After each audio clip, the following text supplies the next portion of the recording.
en ma qualité d'ancien sorcier magicien, je parle en grand na deuxième mot. Donc, quand on a ambassadeur 006, je me promenais partout, en qualité ando, avec le corps immatériel, pas matériel. Alors, on est à Pangoussi.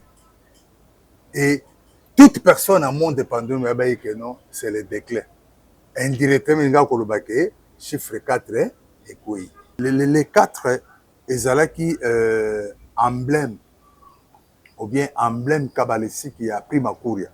Or na pris ma couria chiffre magique na bango ezalaki 4. Chiffre a pris ma couria. C'est pourquoi na tango azaï magamio seza ça le 14 et le 24, les 14 et les 24 parce que chiffre 4 même ce qu'on l'a dit bien. Bon, ngazam ta série 6 m'excuserez. Au côté la tango Mukonzalelaka a vu comprenez mon émotion, ils ont qu'un certain 4. Conscient que non, le chiffre 4 est parti. Parce que chiffre, il y a 006, il y a 004, 003 Zalaki, 003 église mo bazara papa moi nanani boy hein ah ba comment na ba problème na ba Congo hein on bazaki 003 vous savez que nani boy on va dire 003 base après ma cour ezaki na Inde c'est na Inde c'est pourquoi azaki obligé à kendami na Inde tango ke na Inde ba yebise que tebi batni balé na mboka na yo il faut solo na bango grand maître na chef église obiso to ensemble. Alors, tant que tu bango ba singa na bilo mi balé des côtés un peu moins parce que tu peux être chef mais si le point spirituel le but est l'équipe bâtiment. Il y a singa qui a les bango na pouvoir ou bien ah singa qui mais ba c'est quand on donne mais ba retirer ça. Alors on peut retirer qu'il faut mutu moi akufa. Je me rappelle que les arana général moko azali na puissance ya ubiquité makasi. Hein? Tango président Mobutu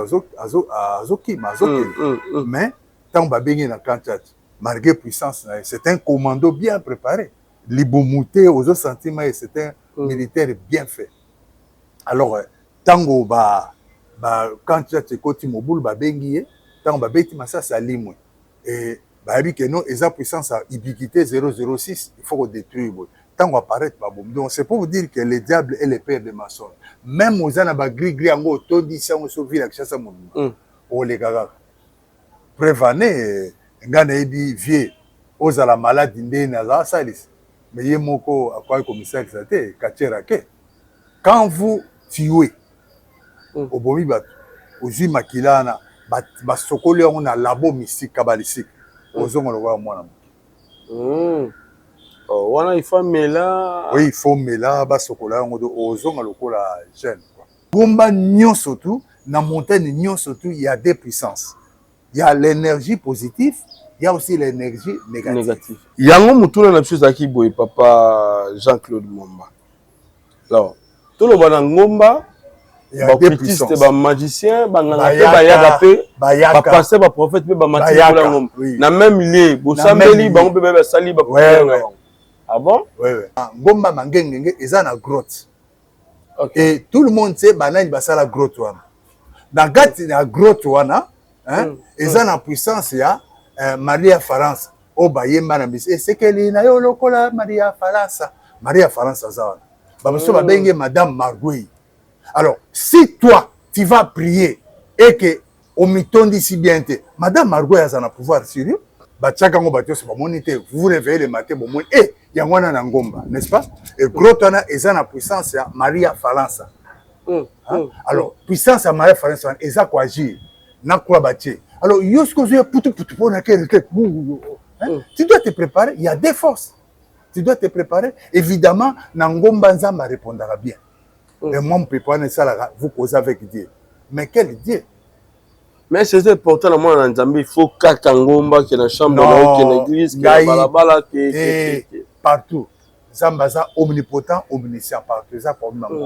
Quand on se comme à place on a, admettons naie, na matingomba, naie pour na kobondela, je me mets un peu de coup, naie na ngomba mangengenge. La première chose que je vais faire, il faut na bondela pour na la taba arme offensive na défensive.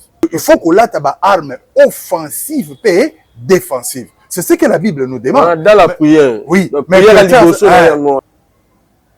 ce que vous avez est-ce que tu as pris possession? Attends, comme l'église monte, il y a mon papa nazo te ya boy. Ibu azoya. Ah, natala ba passer ba seka. Oh, ça piège. Tu as vu ma belle toi les vents na kawana, c'est vrai. Mais c'est vrai, mais ndenge naza boy, limbisanga. Na koyi na mwasi mwa ndoki. Azinga. Parce que beaucoup mais le romoko. Joto moi c'est ça hôtel de balle. Il y a mobile pèse hôtel de balle. Ah bah ton bon préféré na ba Nice. Tu vas pas Nice, c'est une étoile kuna. Mais ça hôtel de balle. Sodomie ça hôtel de balle. Et ça raliboso to na c'est hôtel de balle à Makasi écoute. Il y a beaucoup de bagues. Bagues babenga ngope talisman. Bagues babenga ngope amulette. Bagues babenga ngope pentacle. Et ça le bague ya bata franc-maçon batiaka les grands jeux. Donc et ça ba symbole mais bague l'équipe ba bague nyonso na 5 continents et ça bague ya Italie. Et précisément dans le pays Vatican parce que c'est tout un pays. Magie et ça science mystique mais ça c'est ba répercussion ngo ça matériel. Et ça na ba signe na biloko mutu alati c'est ce qui représente maison oyazali. Bola ta ba bague bilaté. Hein? Je préfère aux anneaux à Maboko Pamba. Parce que Oyazola, tu as une science qui connaît. Monsieur c'est ça protection, monsieur c'est ça. Ce qu'on a là, tu as un laxi, moi, ça a chance, na yo, a étoile. Tu as là, signe, bozola, tu as ba médaille, na bilangwa. Et bon, on a une maison mystique. Donc, Zambaza a besoin de signoter. Pour ça là. Les vrais adorateurs adoreront le Père en esprit et en vérité. Ils ont une carte à signité. Si basi batie ba signe na ba on a carte église. Au comme on a quitté à passer au temps nango bien ils ont en forme à 6. Aux autres la quitté à passer ils ont en forme à aigle. Mais quel aigle? Royal ou aigle bleu? C'est ça que la question moi je veux. Excusez-moi mon frère. Quel aigle? Royal ou bien bleu ou bien rouge? Ou bien abracadabra? La ba signe ba passer no bazola tra ngwana. Ah, l'on connaît. Ah, c'est bah, il balé, oh, en bon? Mais bah, bolongwa. Na bi bolongwa, na boke bondo samusa na bi. Bah, il balé mon bimalelo. Donc, bakaboli bi batemi sika moko. Corbeau na kindoki. Corbeau na kindoki ça ba béret rouge. Comme corbeau na kindoki ça ba béret rouge. O ba en cas où ozo bimisa secret à deuxième monde. OK. Ah, dis bolongwa là. Baboyo lungwa. Au nom de Jésus de Nazareth, ouragan destructeur. Ouragan destructeur, Ésaïe 28, 2. Ouragan destructeur. Jérémie 51, verset 1er. Vent destructeur. Maintenant, au nom de Jésus, nous avons renversé puissance, Seigneur, surtout kabbalistique.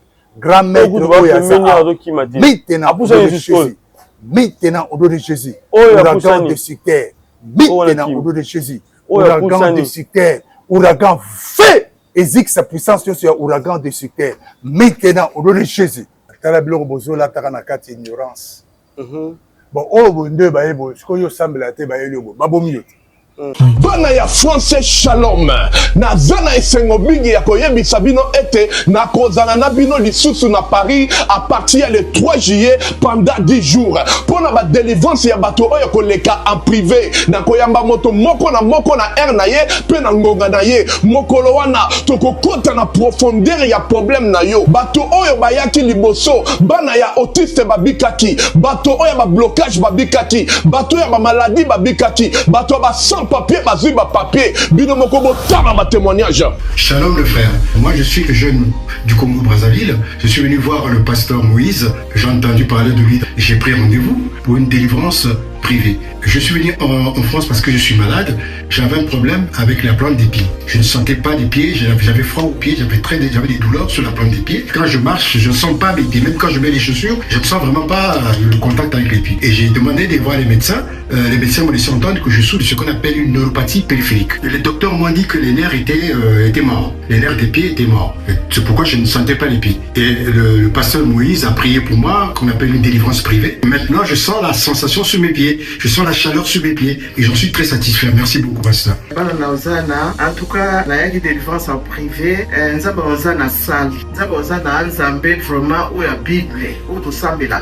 Bega papa, aïe, ça va biso, si kanyo son assis, machanza beliboso. Nga na yaki délivrance, na yaki na ba marié de nuit, na yaki na ba masque vieillesse, nous avons un salle ya longolinga ngo. Na sa yaki na musala na ubenga na musala te, mais lelo yo, bangoma na musala, na kuboya me ba obonde langai. Ba obonde langai, fona keka musala. E abi bale, na yaki na dekuranga kufa kipenza, me bana musala mukula ngo ba sambela ki, lelo na ulubaleki na ngai, azana bomo ya biki. Alamuki, zambe asali lelo yo nazane sengo, papa Moïse, musali ya nzambe ya solo. Ya solo penanga na moni. Pona ba oyo bazwaki makasi ya koyate bo benga po batia bino na liste ba délivrance ba pesa bino pe ba air na bino pe na ba ngonga na bino contacter mama Thérèse Matondo boya ebele mokolo wana bino pe bokobika bato mabaladi bakobika bato ba sans papier bakozwa bato yo baza ba blocage bakobika nazozela bino nyonso tu na moto. J'envoie les feux sur ton oreille. J'ai ouvert ton oreille. J'ai ouvert ton oreille. Et maintenant, tu peux écouter.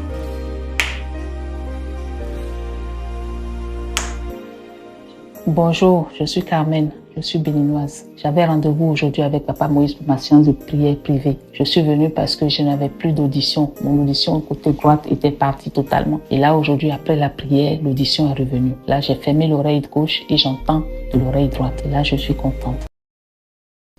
Shalom, shalom, peuple de Dieu de partout. Vous qui suivez cette grande émission, la retraite chrétienne avec Yves, Ipan, Tos, Grédin Defo.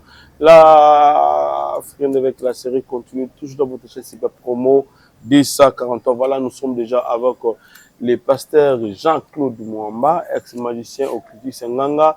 Nabakomonio surtout au Tebi Amabe, en tout cas sorcier, papa Nabiso Lelo Moussay Nzambe, Alekanzela Wana, mais toujours ni awa tokosula mo belé en fait toyeba nini et c'est passé na ngomba ya mangengenge ou bomonaki les jeunes frères Nabiso atikaki biso na nzela ya Losambo na montagne ya mangengenge. Alors il s'est dit tant de choses bandeko babengaki biso batuni biso tant de questions en fait ezaki nini oyo ekomelaki ndeko toyebi pété mais il y a au moins na banzela wana toyeba ba mort brusque subite et c'est pas ça ndenge nini surtout plus il y a le lenge ya kake oyo ekomelaki ndeko na biso. Merci na mon vieux akati Jean Robert Kala les savants de l'AD c'est la force qui a monté ma ya maman Nicole maman la parfaite à Paris bah grand merci aussi na mon ami qui c'était mon futur en tout cas on est toujours ensemble. Merci na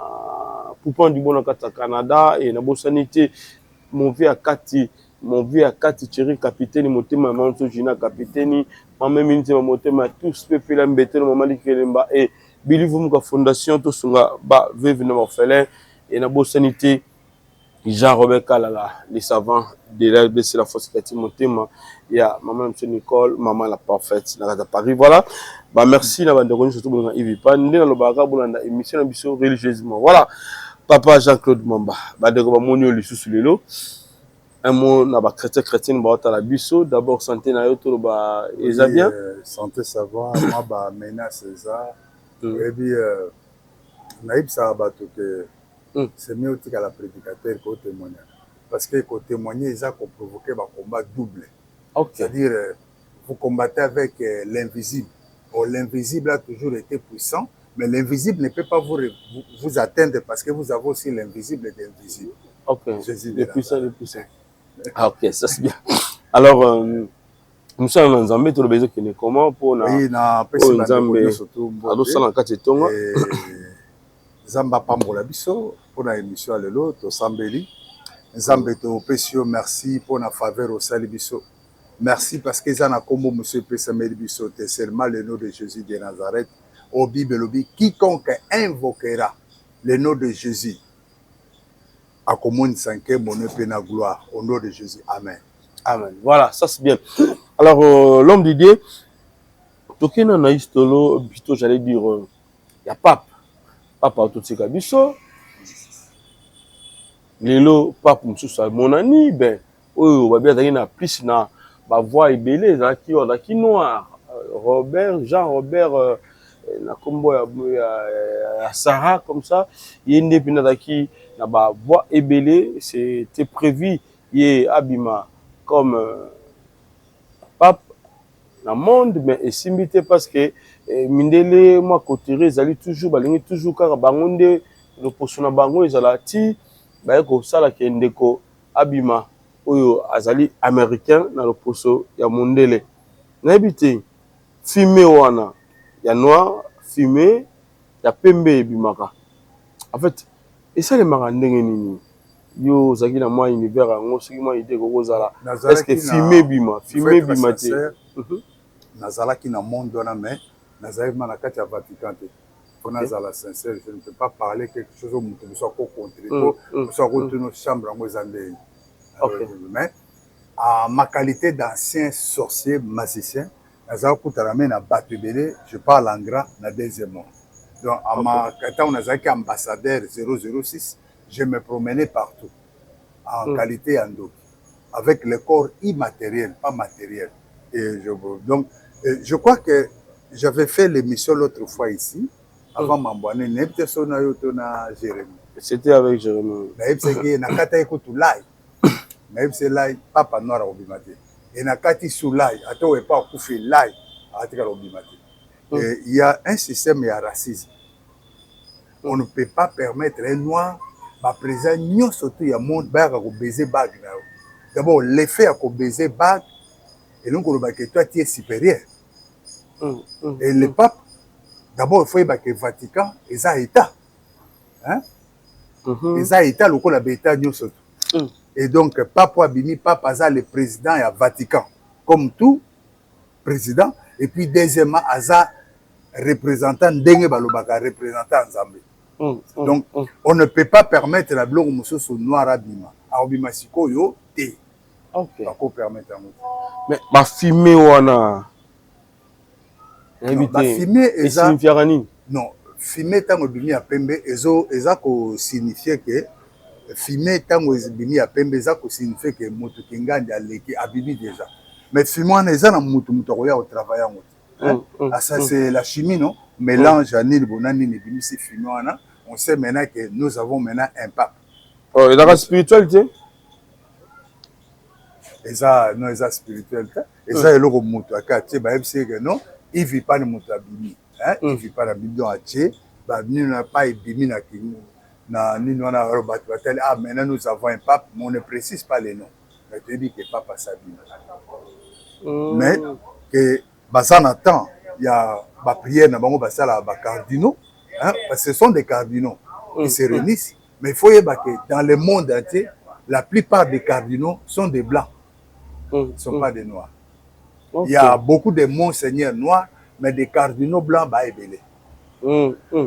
Mais si vous avez signifie nini, elakisi nini, tout le ba, selon l'idée pour tout le monde, on a vu ce père, akufi likolo ya ngoma ya mangenge, akei pe ya na ma bag moko, et le bisimo ba te bele avant que tout na sujet wana.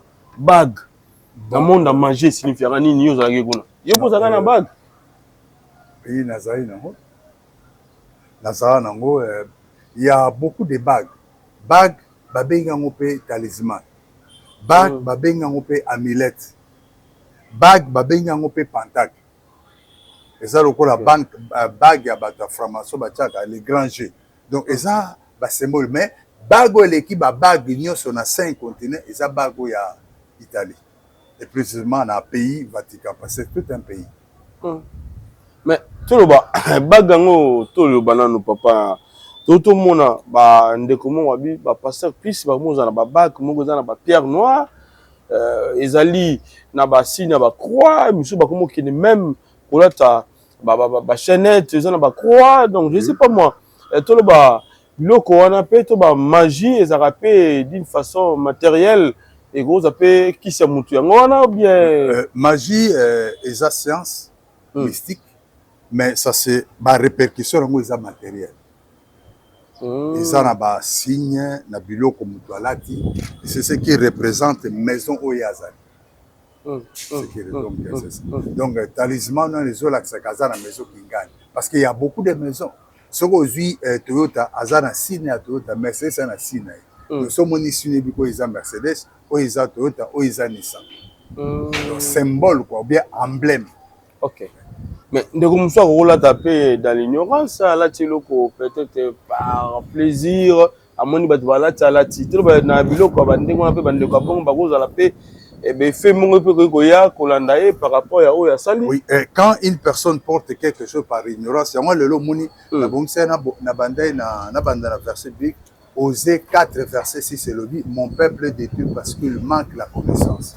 Tout le baba catholique, on est bangonde bazo diriger monde pour le le komoko eza mutuya bakondi mingi baka kopesa obéze bagwa to ba catholique nde penande bangonde ba dirigeaka monde to ba. Oui, catholique azalaka ko diriger le monde.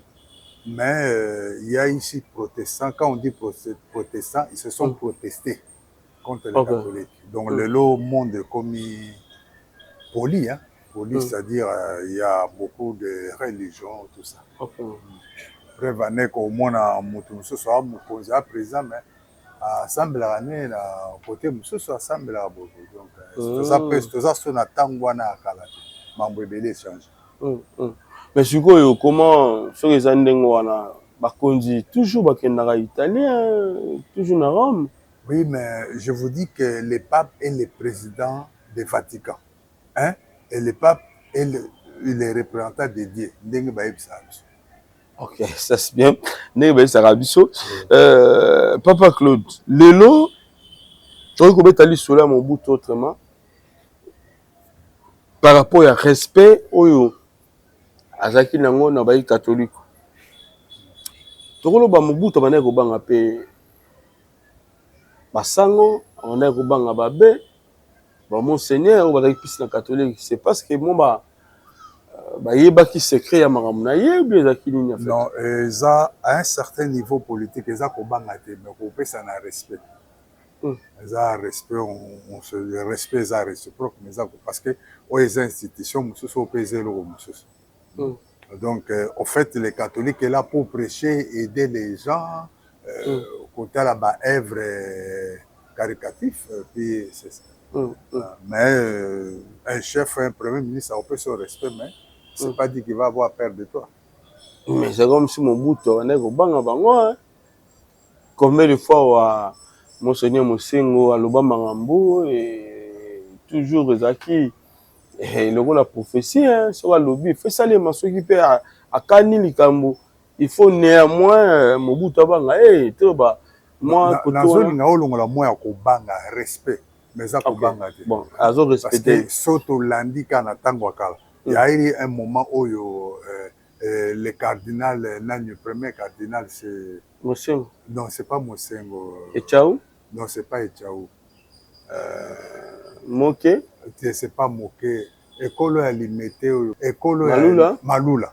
Il y a un moment donné, Malula Bimana Mboka Zaro Kozo Mate. Donc c'est pour vous dire que c'est le respect.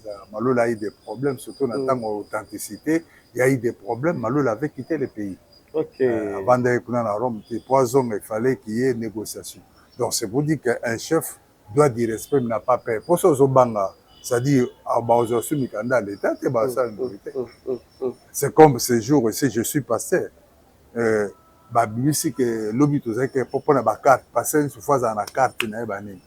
le ministre de la Justice a décidé. Donc, on a battu sur la carte. On le battu parce que là, si c'est 30 combien? Non, mais tu dois obéir. Ok. C'est le respect. Voilà, ça c'est bien. Alors, maintenant, pourquoi à l'époque, vous avez plus le 4 vous avez plus d'activité? Non, les 4, ils ont qui emblème, ou bien emblème kabbalistique qui a pris ma couria. Or, na prima couria, chiffre magique, na bango, ils ont qui 4. Chiffre prima couria. C'est pourquoi, na tango azaï, magamio, c'est ça, le 14 et le 24. Les 14 et les 24, parce que chiffre 4. Même ce qu'on l'a dit bien, bon, on a ta série 6, m'excuserez, au côté la tango, Moukonzale Laka, abi comprenez mon émotion, ils ont qu'un certain 4. Et conscient que non, le chiffre 4 est parti. Parce que chiffre, il y a 006, il y a 007, 004 003 azalaki 003 église mo bazaka papa mwana nani boye hein ah bakoma na ba problème na ba Congo hein on bazaki 003 bazaki nani boye on bazaki 003 dans 001 azali na C et mata par rapport à 002 mois 3 mois 4 likolo ko le 4 na ligo comprendre que chaque maison est en ndenge nango le logo bengisa mutu mususu akoyebiso ke non azali na magie blanche limbisanga ana rose croix franc-maçon akoyebiso ke pona ye rose croix eleki mais en réalité oyo azana Inde oyo azana kabali juste pas akoyebiso ke eleki mais en réalité finalité eza lokola nga na sala pédagogie yo na plutôt ça section musa ça littéraire pédagogie mais bango nyonso bazwaka diplôme d'état ce que les autres dépendent en ndenge aux autres développer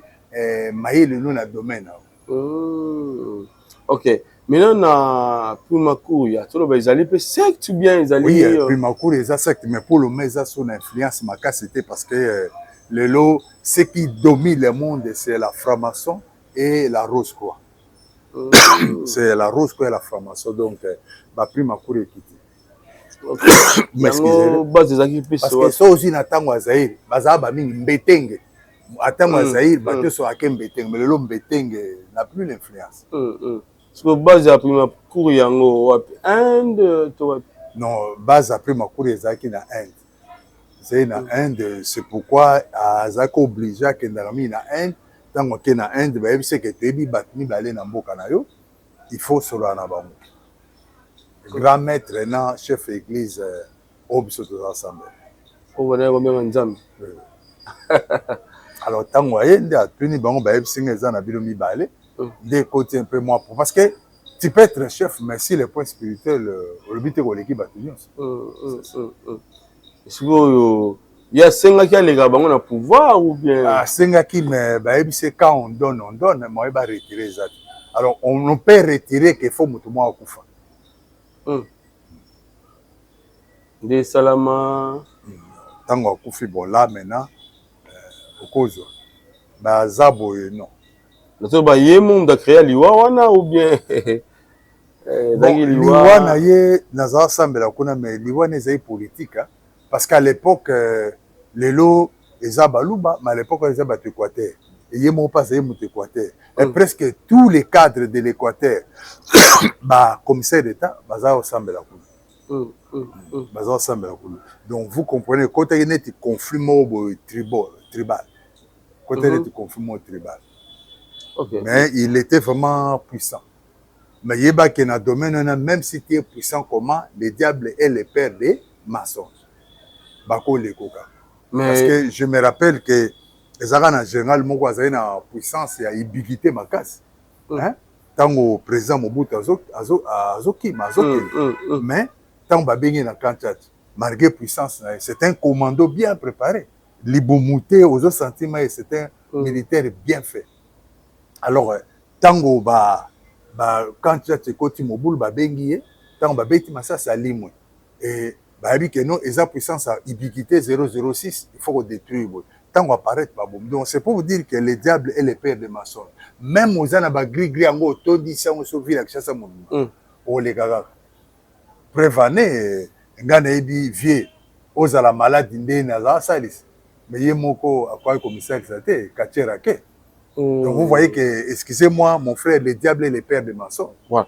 Tout le monde, la magie, tu peux qui si nous sommes qui a rajeunir au local, tant qu'il toko, nous autres qui toko, est-ce que qui c'est bon peu là? Non, qui parce que tu vas au cas moi, mais papa,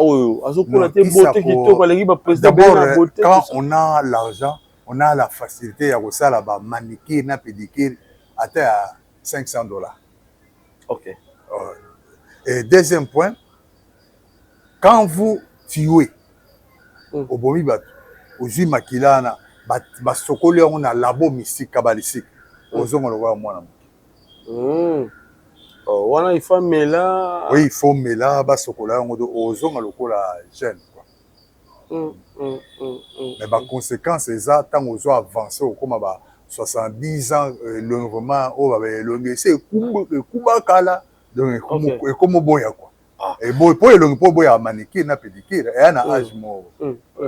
Mais ce qu'on a ba médecin tout le monde on va le plus aussi ba musulman ba produit moko ba poudre blanche moko ba bloc moko ba chaka misu ba sukola na mai je connais un ami les cas plein bloc wana yanda ochana mai abwaki na kati ya mai soka sukoli tanga obima boye ata mwa mobali yo moko po sepe na mninga na mwana mobali.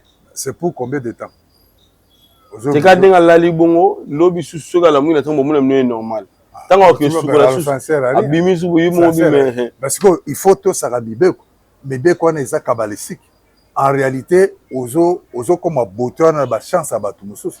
Et ba chance on a mingi za na ba massa na yo. Ozo aura la chance mais on peut comme ça ngana.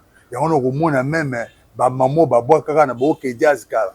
Malilise tala bango ko mona ke lelo c'est tout même avant Koufa. Donc tout ça c'est vanité de vanité mon frère. Voilà. Tout le monde qui est biso dans ce jour na moi souka ben lelo ils ont la bande de kobel ba tout autant de questions par rapport il y a Mobutu tout qui n'est pas wana parce que tout ça titre bon parce que on a connaissance ma bloc on a surtout et ce qu'on appelle bande de wata la biso. Alors pouvoir oyo c'est ce que ça qui nango na ba continent Afrique tout le baba comment quand le niveau ya Mobutu te nini parce que belé ya mboka zaki pembe na biso ba pays catastrophe ba ne ko banga pena Mobutu tout azo banga ye et puis ba to ka pe masolo ke eza bande ko musu bataki abengi osula na ye boy oko sula na ye na pesa yo nini o na beso ka biki bon tout le monde peut ba comédie belé ba pousse na pembe na ye le gars va venir un peu d'ave mangobo ba solo na ye face à face mais peut-être ba koka pe loba o ezaki ba besoin na bango te to loba ba benga ngonini domination wana bon so to lobi personnellement dans mes principes dans la côte mingi na politique hein je laisse la politique comme ça mais même si on n'entre pas dans la politique s'occupera de vous. Voilà. Parce que à César a Rolande là, même voilà. César c'est ce qu'il t'a dit. Mais il faut y baquer à l'époque à Mobutu les gens étaient formés.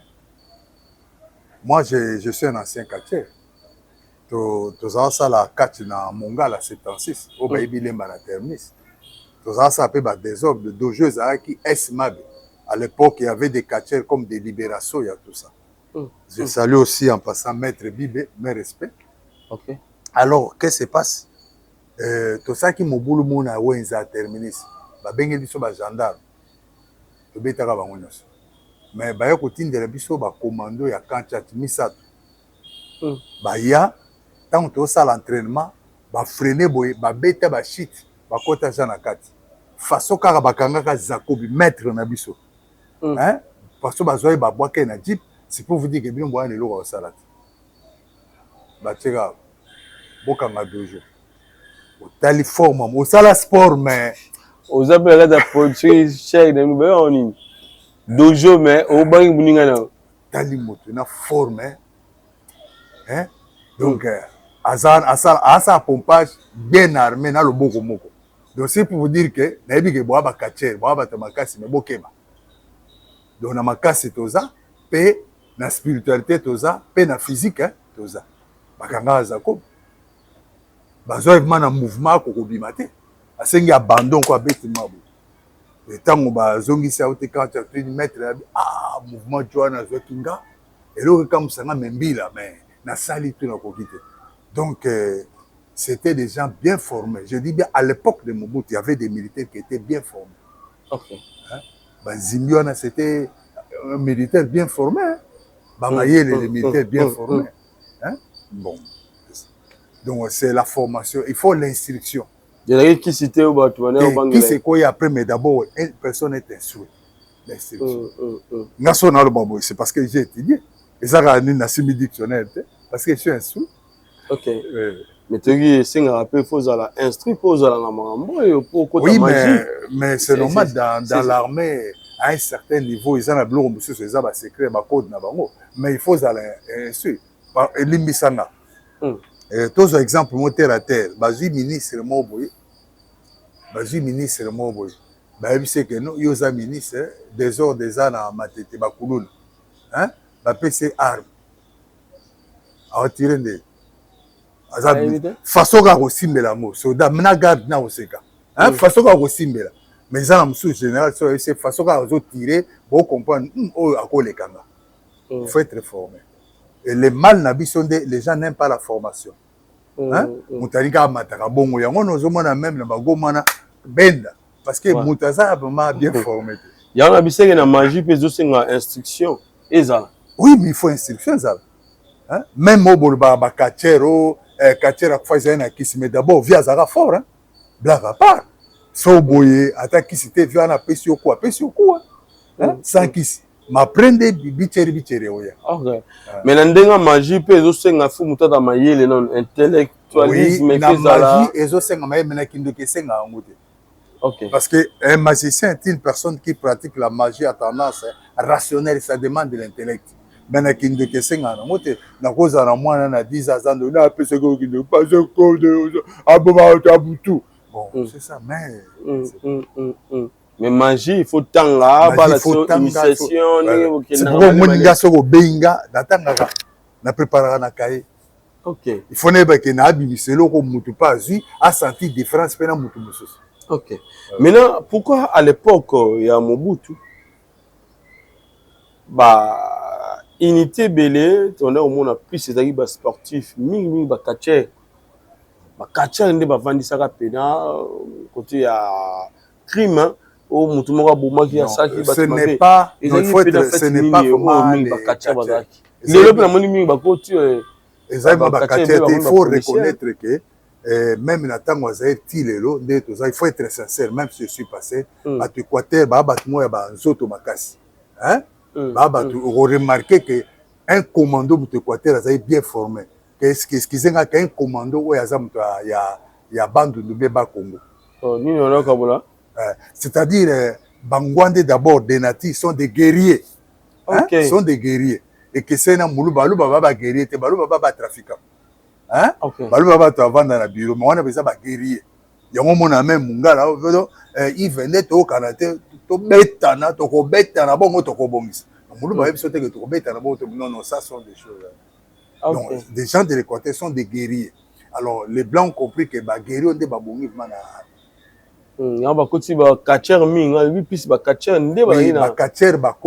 Parce qu'il faut former les soldats. Parce qu'au-delà, il y a une formation, une école supérieure militaire. Il faut payer Ndikiti, quoi. Utiliser le terme Ndikiti, Konzo paye Fouza. Parce que ce Konzo, c'est Limbisanga. À l'époque, Otindenga trois policiers na beta bon. Le lot j'ai grandi mais na beta bon. Ils étaient carapona qui se met technique. Technique. Ah, ça c'est bien. Alors technique. Mais ce qui est moko, à ce qui est à niveau yolobi, alors baki 00003 4 chiffre 4. Chiffre 4, mais c'est ça ça manatango Zaïre le 14, le 24. So ndenge na yeba kité kazotika pouvoir. Bon, ce qui est niveau ya koma ki wana, niveau likolo ya zaki nango. Ndenge ni yebete na otika pouvoir na komi na suka ya na komi na déclin ya pouvoir nanga bien que lobaki na mo basi bilembo to ndeko sentir mais ye moko aswa. Ayebaki to ayebaki te ke na otika pouvoir oyo, na zokima mboka, ndenge ne kufa hier. Vous savez, à un certain niveau, il y a major Oyeba, mais tu ne peux rien faire. Ah bon? Bah, côté l'autre. Dans un exemple, la force d'un passé Claude, et ça, bateau va permettre nanga. Mais ce bateau va permettre nanga batikinga. Même dans un passé, on comment faible. Tu peux être fort, mais force, l'union fait la force. Force à Wazalendo parce que baza na kati ya union. Et puis bazo bombas code na bango. C'est ça la force. Donc toloba ndenge azaki wana lokola ba oyo bazaki be ba pemene ba proche ni batika ki na ndenge akomaki na déclin amonaki na komi na suka na mito yo. Parce que quand la personne pas le choix, comprenez mon émotion. Alors on est à Pangousi. Et toute personne à mon dépendant, c'est le déclin. indirectement nga kolobake chiffre 4 ekoi oh nyusa ze mutamisika alsinga mon frère ici le parallèle ici. Ok. Donc c'est fini indirectement si les points spirituels puissants et puis il faut que le diable est le père des mensonges. Bien-aimé dans le Seigneur Shalom, c'est bien moi votre frère le pasteur Israël Nash, représentant légal et Ophelina. Jésus est mon papa. Jésus est mon papa à Kinshasa, déjà Bosunga Kaboyebi, Tozana Kache Kauka, Tokangamina Université Kimbangiste, c'est Prince Bongo. Ça fait déjà une année. Toza Sosuna Ophelina, Jésus est mon papa na Goma. Kolo Pesaki initiative, Topana na Goma. Ça fait déjà une année, Tozana Ophelina, Jésus est mon papa na Goma.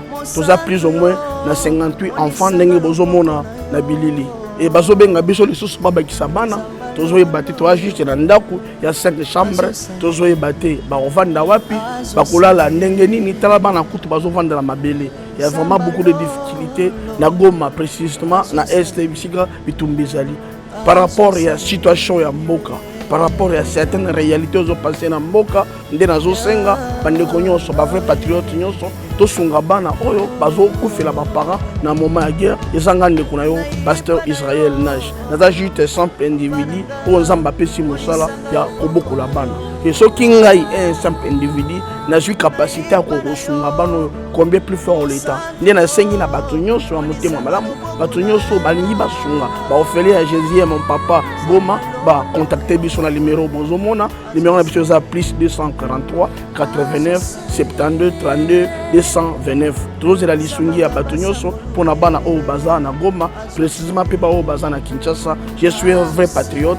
tu es un vrai patriote. Tout ça la mboka na biso ata pona kosunga pe kobokola ba ofele na kombo na Yesu na pesi bino botepe. Ciao, merci. Jésus est Jean 8 verset 44 la Bible dit vous avez pour père le diable et vous voulez accomplir les désirs de votre père. Il a été maîtrisé dès le commencement. Il ne se tient pas dans la vérité. Hein? Le diable, donc le père des mensonges. Ok. Il est le père des mensonges. Il trompe. Je te donne un exemple à nous. Tous en a deuxième république. Tous ensemble la paix balembo. Moi j'étais proche. Nga naza même ensemble na mutuka. Et n'ebe que le fait que na même ensemble na mutuka. Donc nga vraiment les alango bien. Et puis à l'époque, on a cause au Vomeza. Et quand le frère de mon père est venu dire à mon frère, paix à son âme, l'ancien gouverneur du Bas-Congo Tchalamouana, a dit, mon petit frère, nous sommes entrés dans les réunions du comité central. Hein? On t'arrête avec ton Dieu. Mon papa a dit, non, mon Koulumpa, non, grand frère. Mais nous étions étonnés de qu'on a un comité central. Hein?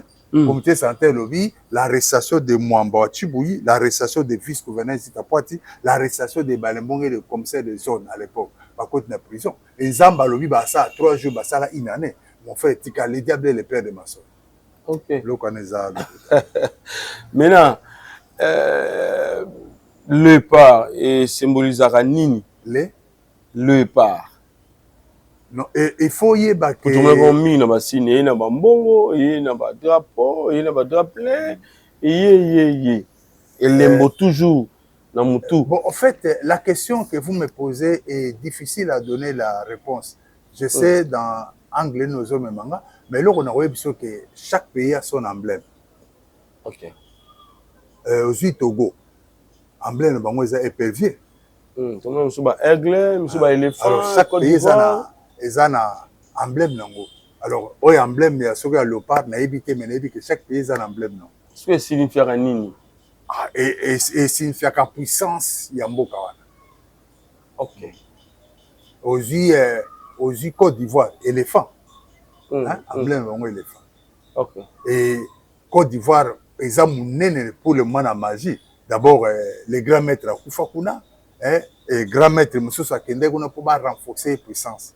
Donc, les emblèmes, tous en ont la Bible, tous en Matthieu 18, Matthieu 22, verset 20. Matthieu 22,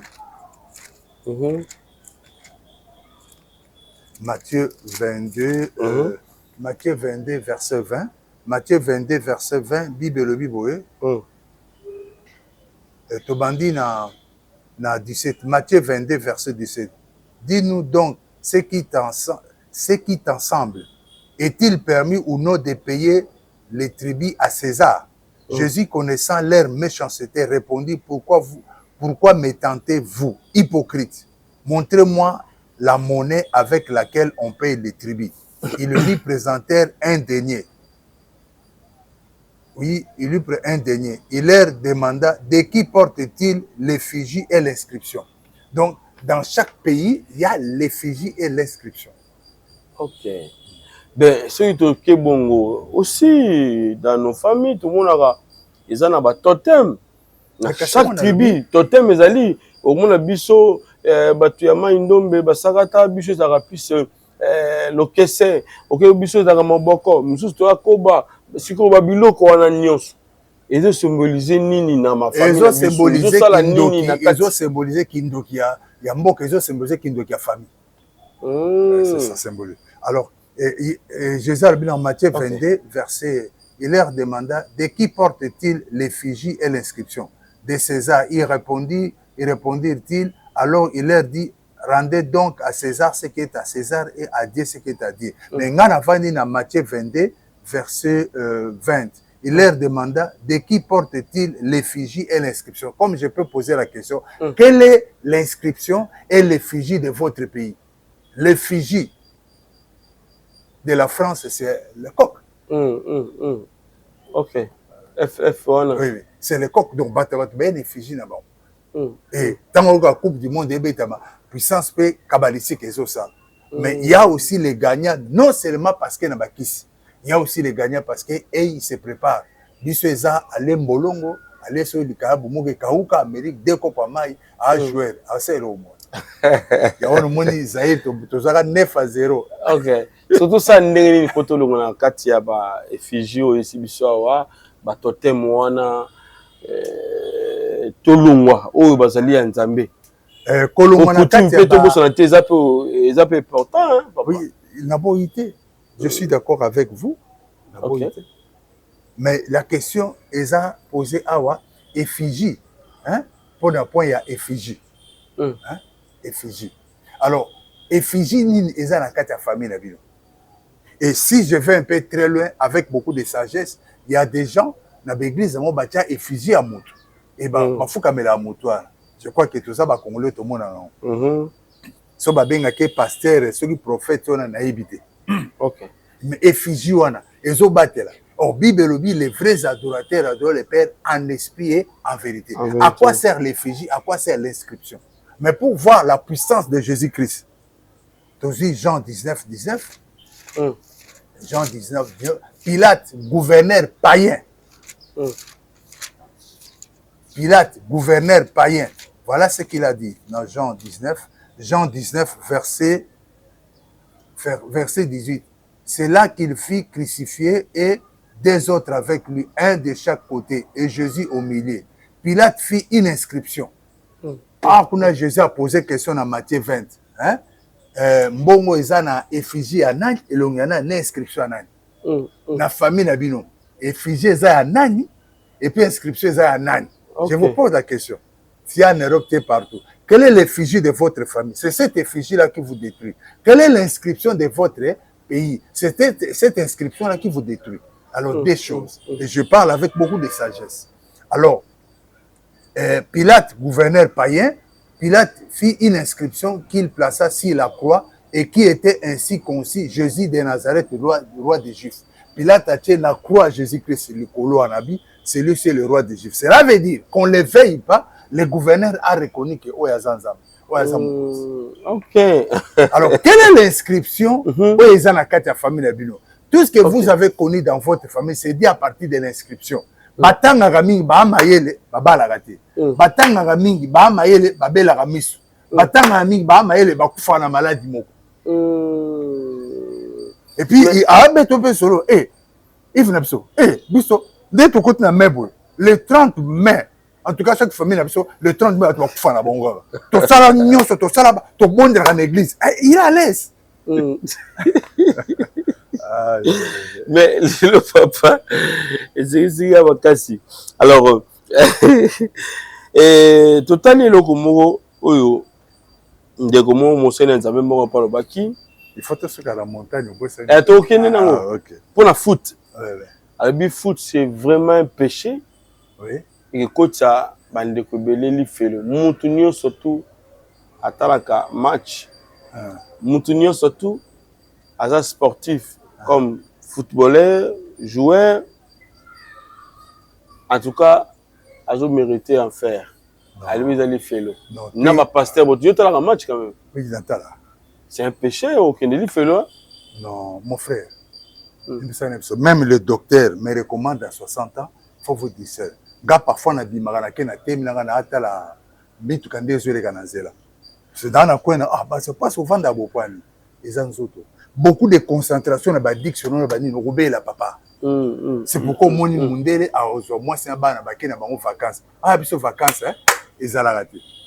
Il faut se distraire. Mon chose se distraire, ton coup, papa. Il faut se distraire. Et tant que côté la match, comme kozala l'église au kala ba ça bat basi batia batilete bazola ta ba robe ti ko le kana ba masera catholique mais le ba comment la match ba comment pena ba TV déjà na ngoli sumude non mais qui chez na match ya makasi bundo ezali nazotala na c'est discernement après je na zongi nanga na vague na ba prière nanga les dangers c'est quoi il faut aider les gens les dangers c'est quoi les dangers ils ont là-bas parce que l'on a match zamba zalakati hein oh mon frère tout bon zamba zala RDC zamba batcha habiter zamba zalati parce que ezala ba oya biso ezala boya bango yo ebite nganga na bango na livulu ce qui MORE alors ebite alors yé moko aza une équipe ça le lot ah OK ateka équipe voilà, à tes équipe. Alors, Azaro, tout le monde a bagé d'Azar, les béliards, tout le temps, on va commoder. Oh, le bagé, on commis, assis sur la match, à Kekuna, t'as bêté avant, alors c'est le résultat, bah, tondi dans la terrasse, bah, tondi dans la maison, et belé pour nous la table. Est-ce que Biloko on a payé? Ils ont péché, tu as péché, j'ai du mal à vous donner la réponse. Papa, ces gens souffrent. Bamba Lukane, Bazo a 10 000 francs, papa. Hein? Ils souffrent. Ils souffrent, papa. Mais c'est un gens mortel à Mamboana. Hein? Les gens mortels à Mamboana, ils souffrent. On est dans le Bawana. Au Québec, tu as Géo, c'est ça. C'est ça. En ma qualité de pasteur, dans le séparateur Bétango, papa, la souffrance a atteint un niveau là impossible.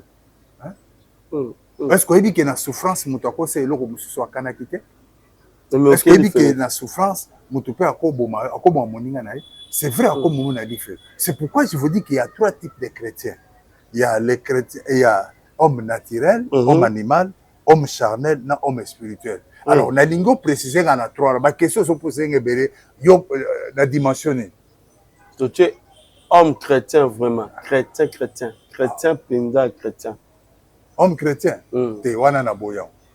Parce que, en tout cas, je me mets maintenant na peau dans qui passe. Vas-y, papa. 2 Corinthiens, et 1 Corinthiens chapitre 2. 1 Corinthiens chapitre 2, verset 14. Mais l'homme naturel n'accepte pas les choses de l'Esprit de Dieu, car elles sont une folie pour lui. Et il ne peut les connaître parce que c'est spirituellement qu'on en juge. Mais l'homme spirituel, au contraire, juge de tout. Donc, quand on parle d'un chrétien, c'est un homme spirituel. Mais juge de tout. Donc, quand on dit que l'homme spirituel juge de tout, ça dit il examine, il discerne. C'est ça. Il discerne. Est-ce qu'aujourd'hui, même Bisso a passé, il y a des pasteurs spirituels? Non. Comment moi, je suis spirituel, toi, c'est naturel au poison. Oh, même c'est ce que nous faisons aujourd'hui dans nos églises. Pasteur, politique. Quand politique, moi, mais toi, tu es un ventilé, tel, nous sommes avec lui, tu es un lobby de la place qui gagne. Ce sont des bêtises. Donc, on a beaucoup de chrétiens charnels. Les chrétiens charnels, c'est-à-dire, ayamba ezumazo vivre dans la miliki, hein? Miliki a colina noté. Je sais que vous dépassez, mais comment un pasteur a sali 20 ans à vivre dans la miliki. Mais on a une réaction, à sentir combien? À sentir avant, à la pasteur, pendant. Mais s'il le fait pendant, il a le Saint-Esprit. C'est un aventurier. Voilà. On a beaucoup d'aventuriers. On a les melelo. Bazo landela biso na misa justice parce qu'il dit que bato baba aventurier na biso mo discipline hein exact. OK. Voilà, ça c'est bien. Alors l'homme médié de tout côté maintenant na o etali la montagne de Mangengenge otomoni lelo ndeko na biso jeune frère na biso akufi juste après vula ebetaki oyo ezalaki na kakio ya makasi oyo foudre dérangeaki bandeko belinga moko disika nazalaki na kauka na garage mais kaki wana ebetaki na bangi mbali liboso na banga na kaki wana ebetaki wana nzoka ebomi motu kuna na Mangenge nayebi te moment oyo ozalaki na monde oyo ozalaki ya magie ya occultisme ya bondoki est-ce que bone komata pe ngomba mpona kosala baprière alors nini en fait ebatami na ngomba oyo biso toyebaka te? Est-ce que c'est important aussi la chrétienne surtout il faut que na ngomba kosambela na ngomba il y a toutes les trois questions à la fois. Pardon, vas-y papa. Tu n'as limité hein. OK. Na boy nazana motu ya limité ba Jésus pour ça. Ce que je vous dis d'abord netinga na mata ngomba ça fait 7 ans na mata ngomba. Pourquoi? Ngaza ke ngomba même temps on a zaiki ndoki. Ah bon? La colline tozwa verset mon la Bible Daniel 4. Daniel 4. Na Daniel 4 verset 11. Daniel 4 verset 11 Bible dit cet arbre était devenu grand et fort et sa cime ça s'écrit C-I-M-E. Ne confondez pas avec les cimes de l'appareil. De l'appareil Nokia. Les cimes, il y a appareil au bâtiment dans l'appareil. Carte SIM. Carte SIM. Ne confondez pas carte SIM avec SIM. Les SIM dont je parle ici, ça s'écrit, c'est dans Daniel 4, verset 11. Ça s'écrit C-I-M-E. Hein? Cet arbre était devenu grand et fort. Sa cime s'élevait jusqu'au ciel. Et on les voyait des extrémités de toute la terre. Alors, quand on dit aussi en français cime, c'est-à-dire songe en montagne, songe en zété. Okay. Alors maintenant, na quel terme approprié. Alors lui, il est parti dans une cime, hein, Nangomba, hein. Mais qu'est-ce qui fait que makambo beba na Ngomba? Nangomba nyon surtout, na montagne nyon surtout, il y a deux puissances. Il y a l'énergie positive, il y a aussi l'énergie négative. OK. Tous exemples, il y a Jésus. Dans Matthieu 4. Matthieu 4, Jésus n'était gêné. Oh, le loba chrétien, il est gêné en soute. Ce qu'on m'a gêné, et sommet périmètre. Mais ce que ça fait l'église, tant d'azota Thompson, na Philippine na Thompson. Alors, tous à Matthieu 4. Dans Matthieu 4, verset 6. Verset 5. Le diable les transporta dans la ville sainte, les plaça sur le haut du temple. Du colo. Donc, Nassim, quoi, hein, du colo. Okay. Alors, et lui dit, si tu es fils de Dieu, jette-toi en bas, car il est écrit, il donnera des ordres à ses anges à ton sujet. Dans Matthieu 4, verset 6, il donnera des ordres à ses anges à ton sujet, et ils te porteront sur les mains, de peur que ton pied ne heurte contre une pierre. Jésus lui dit, il est aussi écrit. Donc, la force de Jésus, c'était pas les muscles, au ceinture noire, ça l'a dit du tout. Non. Mais la force de Jésus, c'était la parole hein, de Dieu. Et un chrétien, la fondation d'un chrétien, c'est les 66 livres qui est la parole de Dieu. Aujourd'hui, parole de Dieu, ça la carte. Bisoté, tu lingi ba parole ya sentiment. Nengo sa bo kende poto. Sinda ba. Dites amen. Faut payer $600. Frère n'a changé vie là. Yon zambe. Te muta changé la vie à muteza passé Claudité. Et ça gouvernement c'est Jésus de Nazareth. Alors, Yokande Matthieu 4 verset 7, Jésus lui dit, il est aussi écrit la force de Jésus, il est aussi écrit, c'est la parole, hein, de Dieu, que ce livre de la loi ne s'éloigne pas de ta bouche. Médite-les jour et nuit. Les lois chrétiens, c'est comme santé, on a double santé, on a tri santé, pourtant la Bible. Pourtant nos Bibles. Ok. Et bon, il y a un mot passé Claude Alikapa Yves. Ndé ça né. Son Alikapa Yves n'est la côte à l'eau là. Donc c'est ça. Alors, le diable les transportait encore dans Matthieu 4 et 8. Hein, le diable les transportait encore sur une montagne très élevée. Lui montra tout le royaume du monde et leur gloire. Il lui dit, je te donnerai toutes ces choses si tu te prosternes. Je te donnerai toutes ces choses. Ok. Et ce qui, Jésus, n'a jeune à 40 jours, dans Ngomba, Satan l'a dit. Bon. Yango Moutoula n'a plus acquis, papa Jean-Claude Momba. Alors, tout le monde dans Ngomba, il y a des puissances. Il y a des magiciens, il y a des pasteurs, des prophètes, il y a des magiciens. Na même lieu, vous savez, il y a des sali. Ah bon? Oui, oui. Tous en Matthieu 12, et Deutéronome 12, hein? Deutéronome 12, verset 1 à 2. Voici les lois et les ordonnances que vous observerez et que vous mettrez en pratique aussi longtemps que vous y vivrez dans les pays dont l'Éternel, le Dieu de vos pères, vous a donné la possession. Deutéronome 12, verset 2 maintenant. Vous détruirez tous les lieux où les nations que vous allez chasser servent leur Dieu. Si les hautes montagnes et si les collines. Donc, si les collines, les hautes montagnes, il y a aussi des puissances kabbalistiques. Tozwa mangengenge. Goma mangengenge. Oui, vous posez une question, Nangaso Kendete Ponani. En tout cas, ça fait des années Nangaso. Na Goma mangengenge, ils ont une grotte. Et tout le monde sait, Banani basa la grotte. Dans la grotte, ils ont une puissance, il y a Maria France.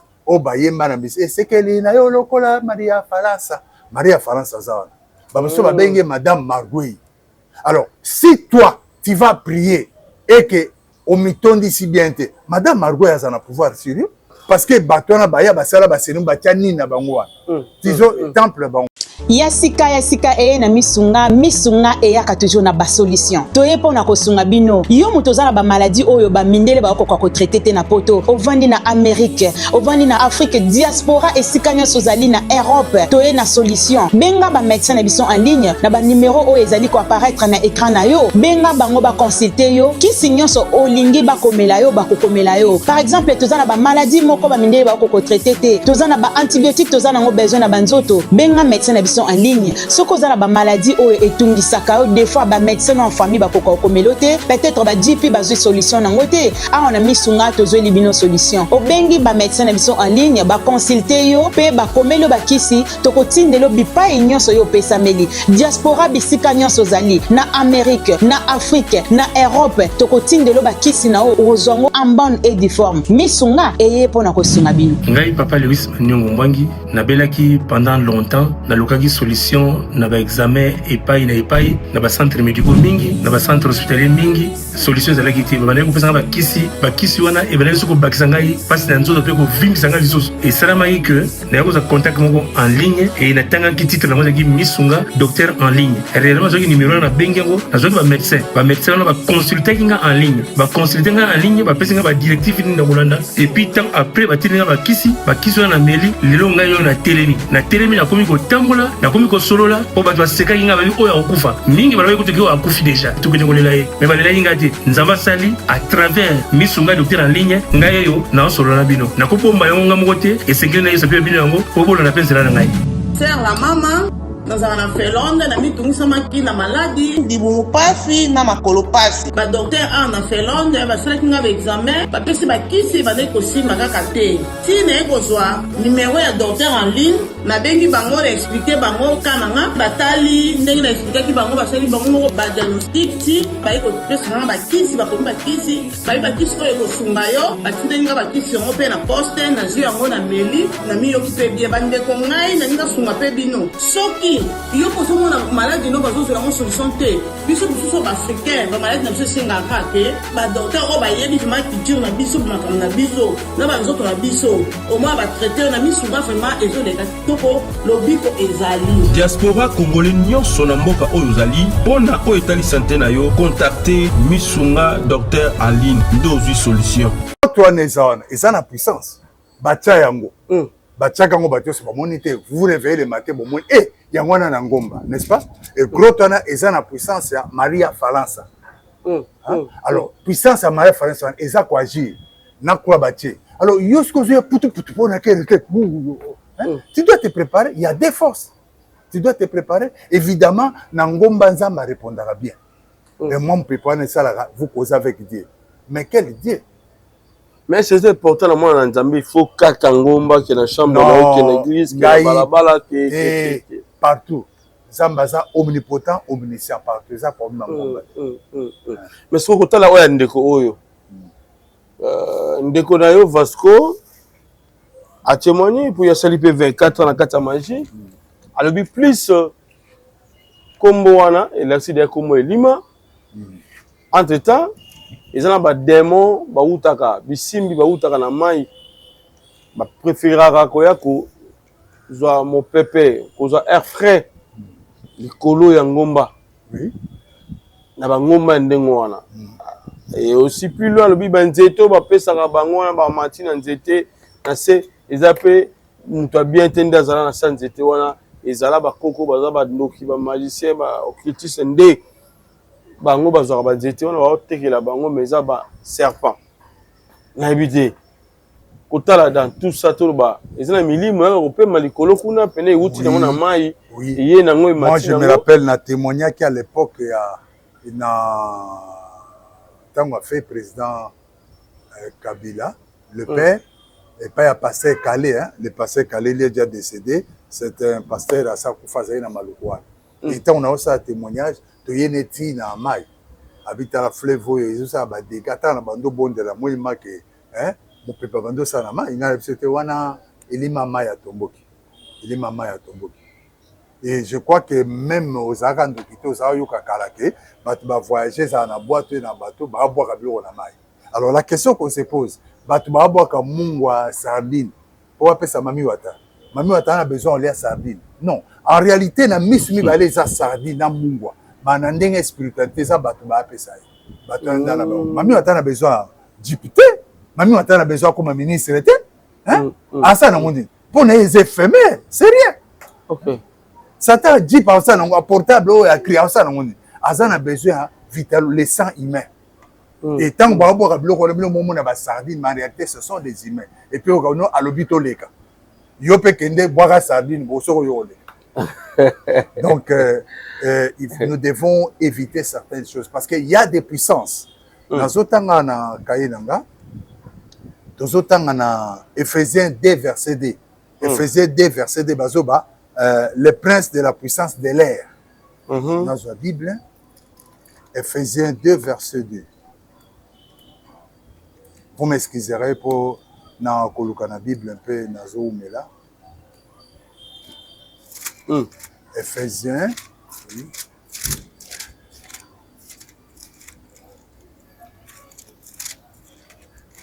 Oui, Ephésiens 2, verset 2. Bible Boubona, Ephésiens 2, verset 2, dans lesquels vous marchez autrefois selon les trains de ce monde, selon les princes de la puissance de l'air. Okay. Les princes de la puissance de l'air. C'est-à-dire, tant que vous comme place on a, admettons, na matingomba, na pour na kobondela, je me mets un peu de coup, na na ngoma mangengenge. La première chose que je vais faire, il faut na bondela pour na la taba arme offensive na défensive. Vous savez, un commando, un commando, bazo ya guerre, bazana ba teni na blo na banyos. Mais ceux comme combat corps à corps, commando nyoso da azana mbeli na pour na kokoto facilement pour atteindre ngati. Donc il faut que la taba arme offensive et défensive. C'est ce que la Bible nous demande. Dans la prière. Oui, mais et puis Bible dit tout lieu foulera votre pied. Je te le donne. Et puis Bible lobi na Philippiens ma bolongo nyo se fuka melanzambe likolo tina se. Mais les chrétiens le savent. Siko yo na mangenga na yezazali ah est-ce que tu as pris possession? Papa, tout ça même dans la police. So batini bango ba yo kanga batu na net na lemba na termis nga na lemba termis. Ba ko so possession, ba ko boucler, ba benga bouclage. Mes amis na 3h du matin hein. Pourquoi? Faut pas kanga bien. Alors, ça va protéger. Oui oui. OK. Mais yo oser possession à place en côté. Est-ce que dit avant yo ya mamine ça en place? OK.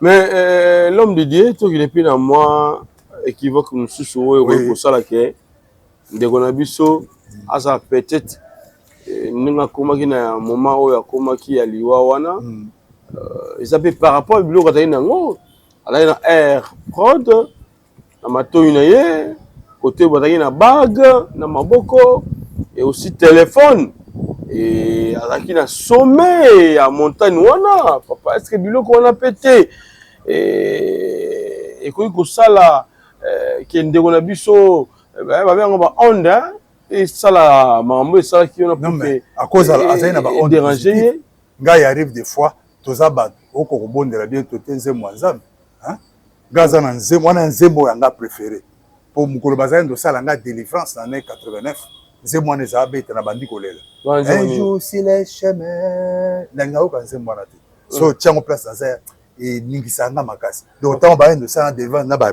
kiss na tuna lata siko ba kende na esi ba frère botere manana banzembo buso ba boye beta kwani un jour si les chemins j'ai marché et j'ai entendu sa voix et ça la passe même dès naza boso tiango et au sentiment que me manga nakasi wana ezanga OK wana ezanga mutu alors nako ko d'emblée na lobake azaka banzembo azaiko e azaka banzembo ceux qui ya aigle moi na préciser ça. Mais ce que moi je sais que il devait prendre possession des alliés. OK. Alors je dis un peu aux chrétiens tous à 2 Corinthiens 6 verset 7. Ici je m'adresse même ndako ko futela. Ata ba chango marbre. Kokota marbre qui te dit que ba marbre wana ba cha ba kisi na 7. Banda boni na mbinzao ndako ya mutu kingani mais oyo koto mona makamusu. Oh non, ça moi j'aime l'esthétique, ça me fait du bien. Mais spirituellement bana ba komo kufa. Tozo za ba Bible 2 Corinthiens 6 verset 7. OK. 2 Corinthiens 6 verset 7. 2 Corinthiens 6 verset 7. Par la parole de vérité, par la puissance de Dieu, par les armes offensives et défensives. Il faut là tabac armes offensives et défensives. Nazo là tabi bondelua. Surtout sur ba obé une église monsieur donc les misango so côté bo mona ma ko za bantor mais o mona ndina o sala. Mais net aux autres qui invitation. Na yo mo zo ba nzambe ndenge za banda ko batela ngati na so. Oh, ngana tanga ko église mote ya munene. Papa nazo te ya boy. Ibu wazoya. Ah, natala ba pasteur ba seka. Ngabe ouais ça piège. Na bandi ko bondela. Na tindi ouragan destructeur, vent destructeur. Na moni ngota ngo bona za bloko magie te. Voilà. Na telo te eza biblique. Esaïe 28.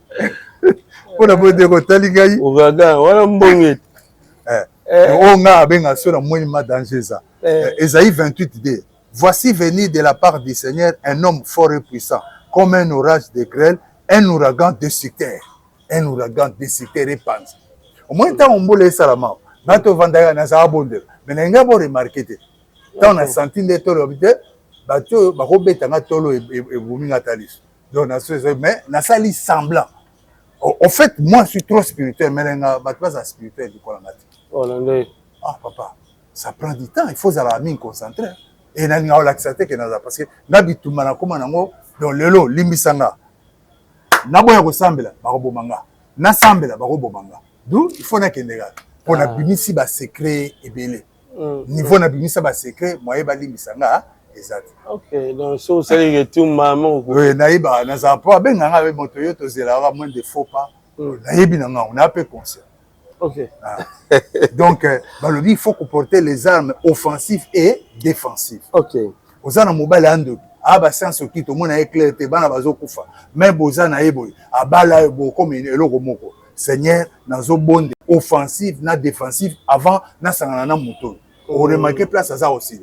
On va prier parce que les grands hôtels de Baal il y a mon c'est que les gens ignorent et ça va temple était.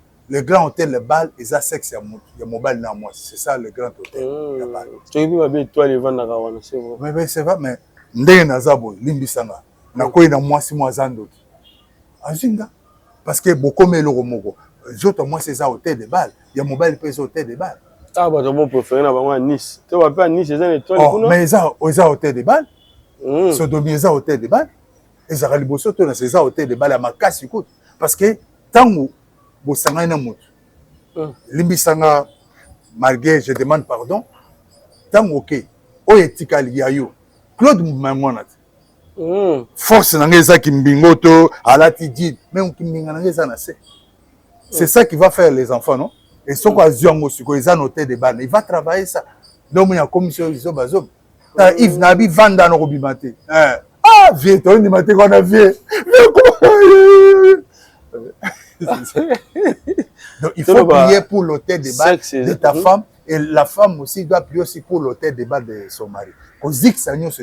Parce que bilo no tout bakanga et pas ya mutu bozana ye. Non, certes c'est ça sacré pour les cas bilo gobele mais le tout le monde a basi ndumba tout le monde a bande comme sou. Ata mwana ya yi posa nzoto aluki ne mutu sombele bien ga bimi na ye. Azana mission, soka azana sirène. Azana besoin ba c'est par jour de femme maraso qui combien de litres. Ah mais mat. Le fait qu'azu akena à travers mbala mondo okufate male maman bébé. Nano okate mutu alobi depuis na bima na mwana mwasi na mona ba fait na ngema salati ba mwana mwasi wa zadani musu aza mobali abala mobali aloba sala ba kisi na ye so aza muteke so aza musakata mwasi na nga munyoso aozwaye omona bo atoza na ozi ba problème vie bébé atoza na ba kisi c'est ça siko ba oyo ba boka ba préservatif libanda bana basi tout le monde a aussi plus moment ba cycle na bango bele akoma boka mais mikolo mona diminuer tout le monde ndambo na kosenga même ba cycle na koboka ngona wese bondela parce que madame Jacqueline na wese azomona moi so azana na wese madame Jacqueline chango le sang de la new boaka mais il faut koloba que kozala bongo non je vous conseille ce n'est pas bien nécessaire bon na mayo zo couler ata na mayo zo couler bi mayo zo le kanango mayo zo couler bondela parce que maïza na puissance. Puissance ya maïza sirène. Hein? Tango zoya. Bango baza ba immatériel non? Ba entité d'esprit ya maï bazo monayo. Alors ba na capacité au sala nyos. Mais ce ko bondeli. Hein?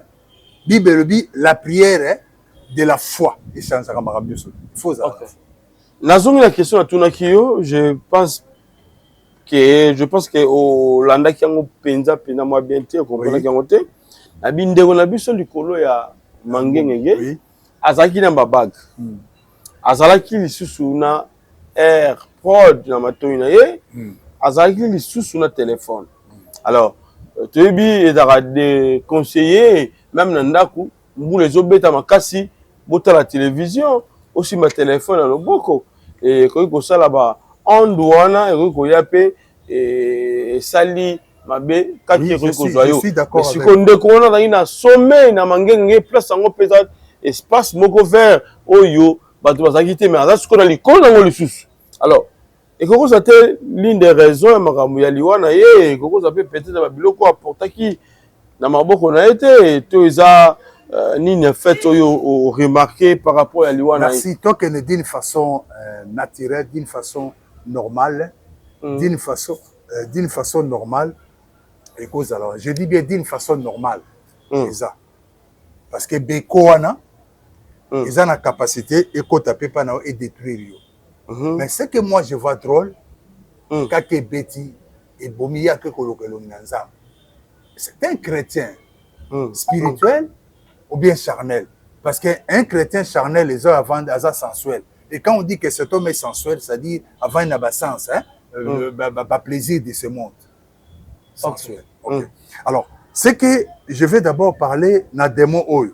Au cause vous pouvez prendre votre dictionnaire, monsieur, même votre Android. Tor, ça s'écrit T-H-O-R. T-H-O-R ou bien T-O-R. Mythologie scandinave, Dieu guerrier, maître du tonnerre. Donc, tant qu'on a moins tonnerre et bandit, moi j'avais compris que c'est moi qu'on menace. Tant qu'on y a le bien, parce que nous comme ça, tout ça, nous sommes bien, nous comprenons. Et on est besoin de spirituel, mais on a été ok. Alors, si le démon oyo abomi frère, comment il s'appelle? C'est oya lekina baluba na kake, mais c'est Indra. Au côté dans le dictionnaire. Mais c'est Indra. Indra. I-N-D-R-A. Balobi.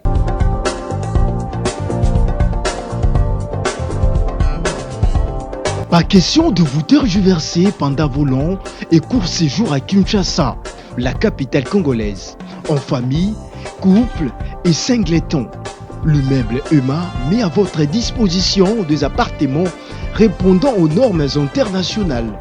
Composés chacun d'un salon VIP, de chambres à coucher, salle à manger et salle de bain, ainsi que de cuisine, tout équipé.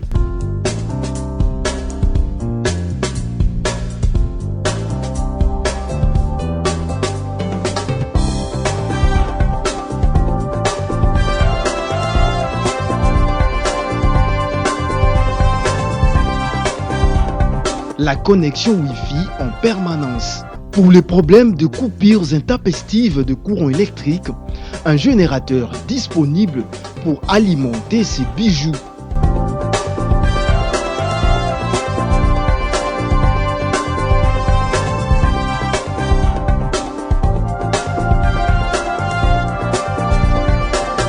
Notre adresse, avenue Balinga, numéro 9, Yolocide, commune de Kalamou.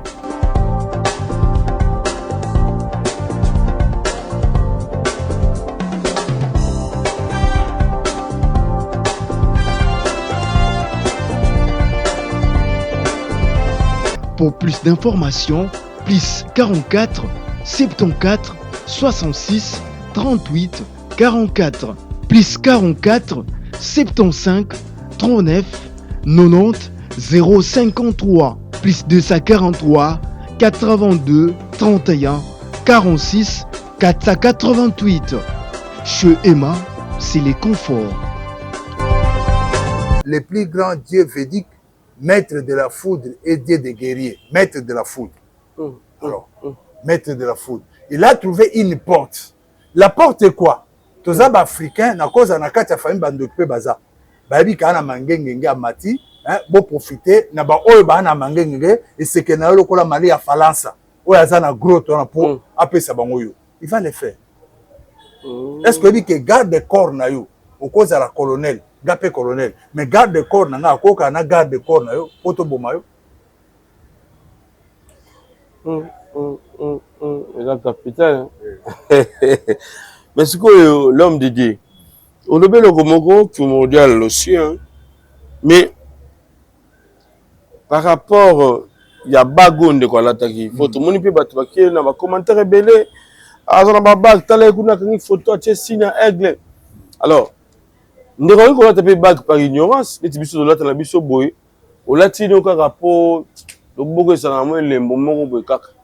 Ben, au ko la taper bag moko dans l'ignorance, mais bagwana iko ça la peut faire.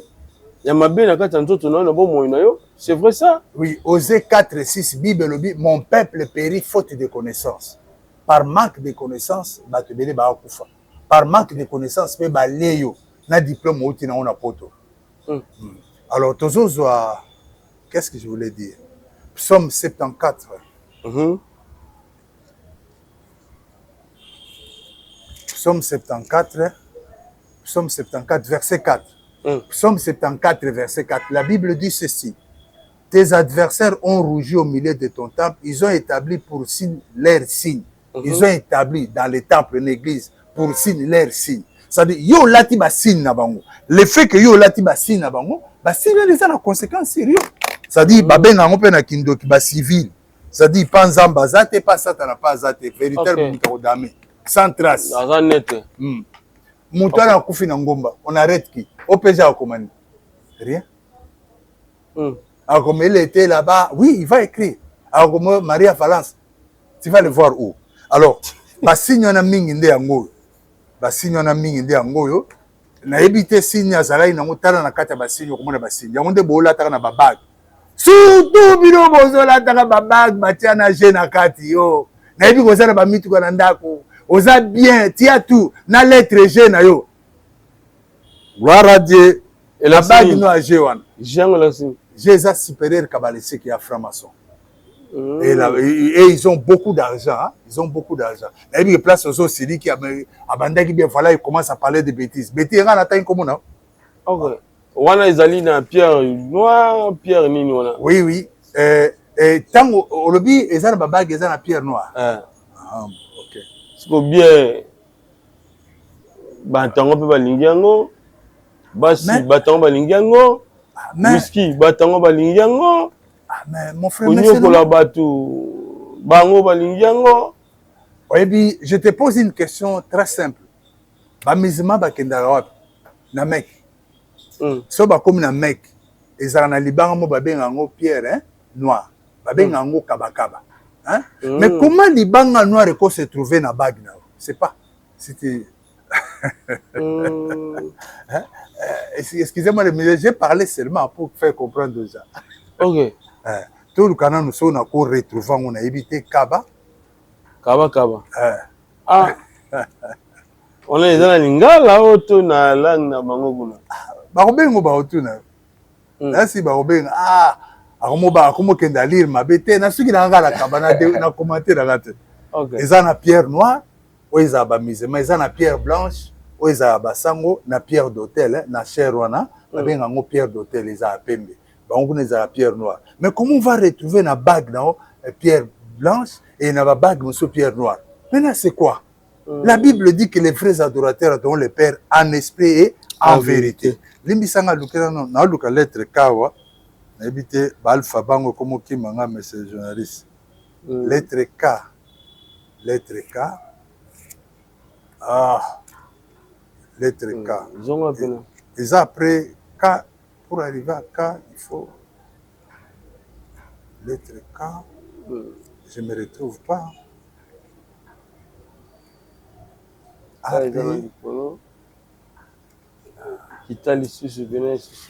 Lettre K. Après F, pardon. Je ne me retrouve pas comment alors. Ok. Dans mon lettre Kawa, ce que tu as luka Kaba. La CPL yotan na aujourd'hui ça. Le bi Kaba ou Kaba. Édifice cubique au centre de la grande mosquée de la Mecque. Dans sa paroi est scellé de la pierre noire vénérée par les musulmans. D'ailleurs, on a commenté, d'ailleurs, on a un problème que na suga wana. Dictionnaire de lobby. OK. Ce qu'on est dans la langue nini wana. Kaba. Mais tout d'abord, mais yango te monsieur le journaliste. Balobi Kaba, ça s'écrit K-A accent et puis B-A ou Kaba, lettre K. Zongo, bon mon frère, Zoa dictionnaire, prenez vos Android. Hein, vous êtes des intellectuels, ça ne sert à rien de tomboko à la roubare. Zoa ninayo. Zoa, lettre K, K-A-B-A. Édifice cubique au centre de la grande mosquée de la Mecque. Dans sa paroi est scellée à la pierre noire vénérée par les musulmans. Point net, pas de commentaires. Il y a d'autres cours, professeur a commentaire.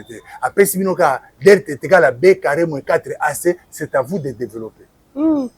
Maintenant, pierre noire, tout le monde a le na baga bandeko belé, tout le monde a pas ya pasteur, tout le monde a pas. Alors, tout le monde a moto a mis bague na loboko, azo symboliser et pas wapi ya outi topé loge azo sala ou bien ils ont encore bague au monde na Jésus n'a pas besoin il y a loge.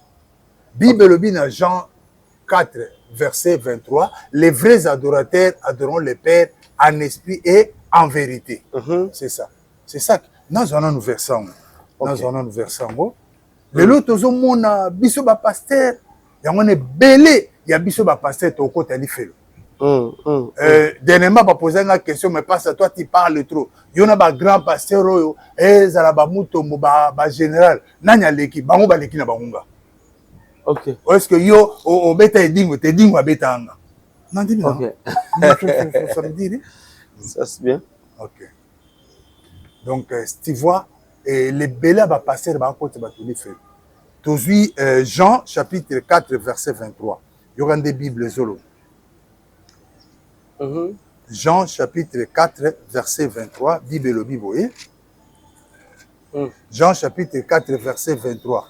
Mais l'heure vient, elle est déjà venue, où les vrais adorateurs adoreront le Père en esprit, en vérité. Bon, tout change en haut, hein? Tout change en haut. Volume, ça va changer. Bible n'a pardon pour Jean 4, verset 23. Mais l'heure vient, elle est déjà venue, où les vrais adorateurs adoreront le Père en bague avec des jeux, en bague avec talisman, en bague avec pentacle. Ça va monter, chers collègues, c'est pas ça. Mais si on a quand même dit qu'on a vu ça, à Kofi, va trouver une bague dans le boc. Tout le bac est comme ça, la prière, il y a une zambette, prière à Nini, ou bien à l'attaquer car. En tout cas, c'est difficile. Mais moi, ce que je conseille aux gens, bon, tu as une bague bilatérale. Je préfère aux anneaux à Maboko Pamba. Parce que Oyazola, tu as une science qui connaît. Monsieur, c'est ça protection, monsieur, c'est ça. Ce qu'on a là, on demande à la team, moi, ça joue, ma chance na yo, a joué étoile na yo. Parce que la Bible nous dit dans Jean 4, verset 23, les vrais adorateurs adoreront le Père, pas avec des pentacles, des talismans, avec un document quelconque. Non. C'est ça que je peux donner aux gens. Boké banabila talata, mon frère. Voilà. Tout le monde qui est dans Souka, papa Jean-Claude Mwamba. Alors, Badneko va retenir nini par rapport à Ngomba. Oyo, mami bonga marate, ba lui toke kaka Ngomba, toke samba na Ngomba. C'est une exception à nous. Avant de chuter la question, oyo, osunga biso penda na ba signe oyo za lelo na ma bague. Ebele oyo bandeko, surtout puis ba jana na biso bazolata bilatela mwanza, bazo porter n'importe quelle chaînette à tel nzoto, ils en a peut-être un signe moko, comment on dit, monsieur se rappelle ma gourmette, monsieur dans ma médaille, sunga biso na quelque élément, na ko senga cameraman na poussa, tala ba signe bozo la taka na ba médaille na bilangwana, et bon mon on peut na ba maison mystique, donc Zamba a besoin de signoter. Pour ça, là. Les vrais adorateurs adoreront le Père en esprit et en vérité. Ils ont quatre signités. Et Psaume 74, verset 4, le Bible, Psaume 74, verset 4. Bible Zoba na Bisoboy. Dans Psaume 74, verset 4, Bible le Bible. Psaume 74, verset 4. Tes adversaires ont rougi au milieu de ton temple. Ils ont établi pour signe leur signe. Ils ont établi pour si basi batie ba signe na ba on a quatre églises. Au comme on a quitté à passer au temps nango bien ils en forme à 6. Aux autres la quitté à passer ils en forme à aigle. Mais quel aigle? Royal ou aigle blé? C'est ça que la question moi je veux. Excusez-moi mon frère. Quel aigle? Royal ou bien blé ou bien rouge? Ou bien abracadabra? Donc je sais bon Dieu m'a béni. Kitcho ils en a pouvoir. Quel pouvoir mon frère?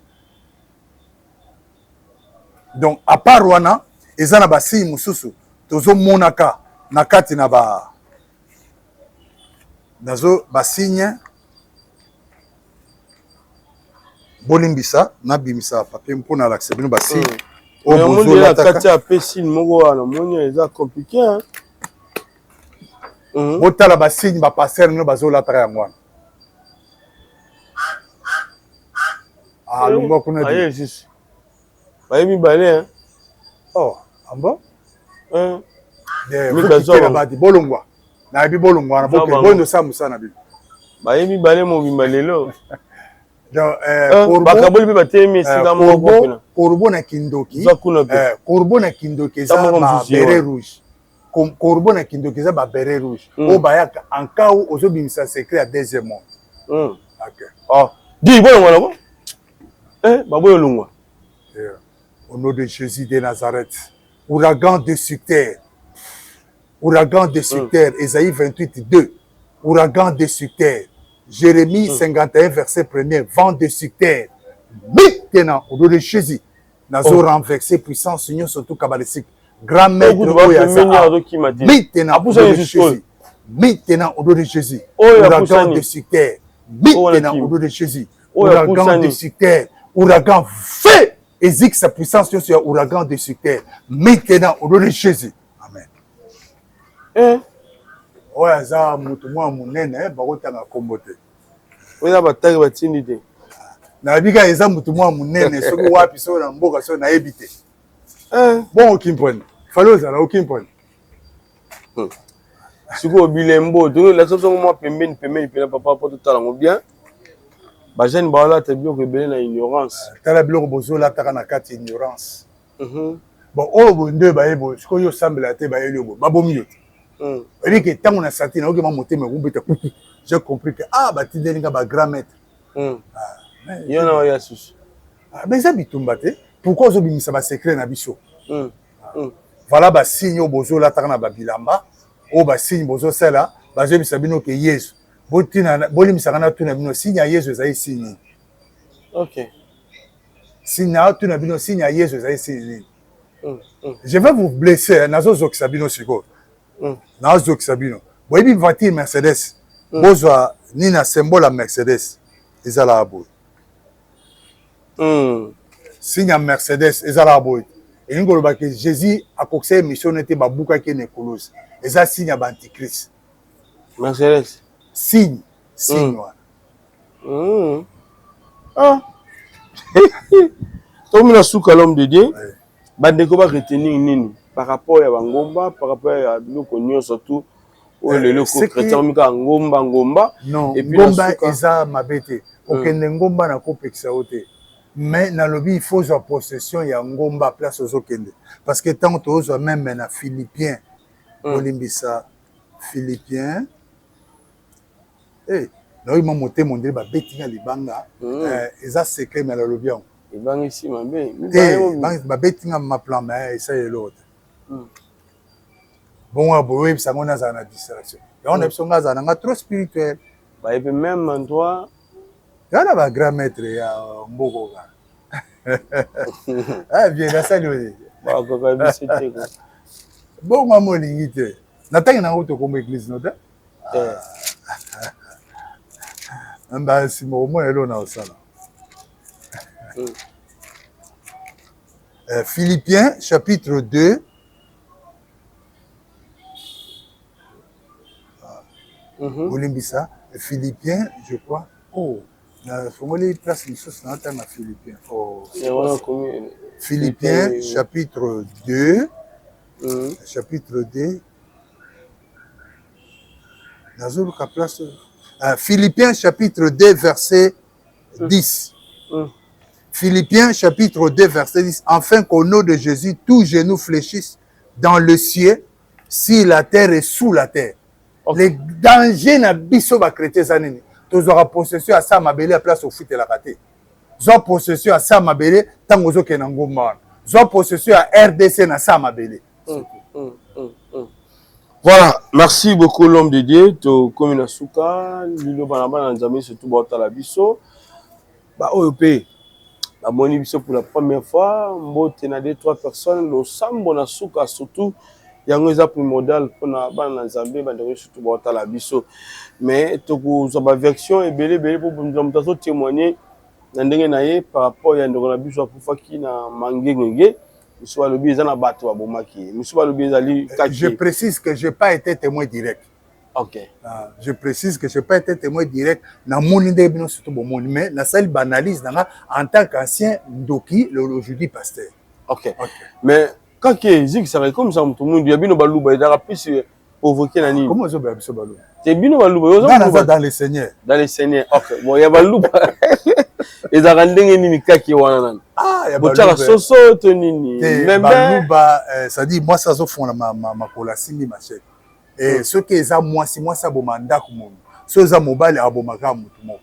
Wana kaki. Kaki. Mais la personne a combat de moi kaki Indra non? Balobi na biso Indra. INDRA, maître de la foudre, na pesi kombo de mwana Indra. Indra nde mutasali makambo kuna. Et puis na kati na ngomba na ya grotte eza. Et puissance eza na grotte wana. Et c'est que li na yo lokola Maria Falansa. C'est ça, Maria Falansa mutaza. D'abord pesa komune musopo bondo tomboko bondo benga journaliste. Na pesi ka kombo na Maria Falansa. OK. Mais tu suis ici awa. Oui. Oisi biselo komoko kake ezaka plus ya baluba ya mibali. Kake batu nyonso kisi ya kake batu bana ngoza baluba nde tokolo banditi ba fondateur na RDC mais batu bana kisi et puis o eleki baluba eza kansonda kansonda eza très dangereux pe mais quand nyonso tu bana eza pe ka baluba na eza ka baluba mais eza mingi banani oyo na bosani bango ekolo na cancer ba pende pe basonge ils sont aussi très dangereux bani. OK. Alors tokumi na suka mais ndeko tomoni ya noirci penate na kati yango esalika moi le moment moké kati moi bilamba mais Indra sa beti babeti munduki bazu si on a pris l'esprit, on a besoin de son esprit, on est parti avec à quoi travailler dans le deuxième monde. C'est pourquoi il faut avoir on a que avant ko bondela là taba arme offensive et défensive. OK. Voilà. Tout na suka l'homme de le tirer le micro au désannoncé mission na biso lelo numéro de téléphone. Merci émission lelo ezala ko pour la kisake mon frère ne kokena ngomba eza mabete. Kokena ngomba eza mabete eza bien mais il faut que soit possession et à place on a tous les foulera votre pied je vous le donne. C'est ce que je vous ai demandé.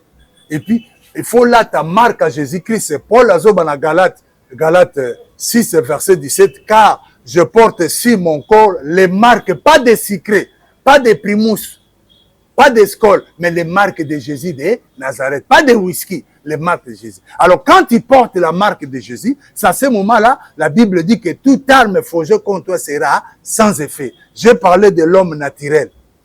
L'homme naturel, assemblée raté, professeur, général, Okingand, et pas naé 10 moins 1 est égal à 9, et pas dans Zambé 10 moins 1 est égal à 0. Jacques chapitre 2 verset 10.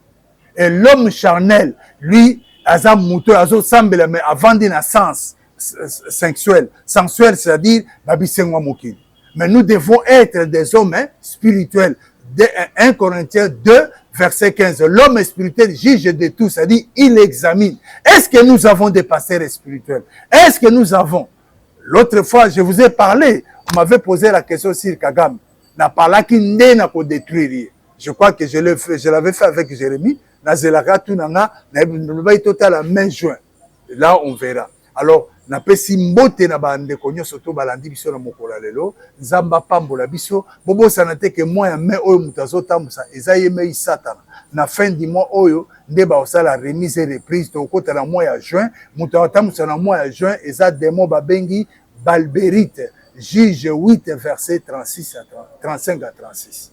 Na pesimbote na bandeko nyonso bayibi passé Claude nzamba lekana ko pambola bino numéro na nga pona ko atteindre nga code 00243 9 9 9 9 48 298 9 9 9 9 48 298. Bye, que Dieu vous bénisse.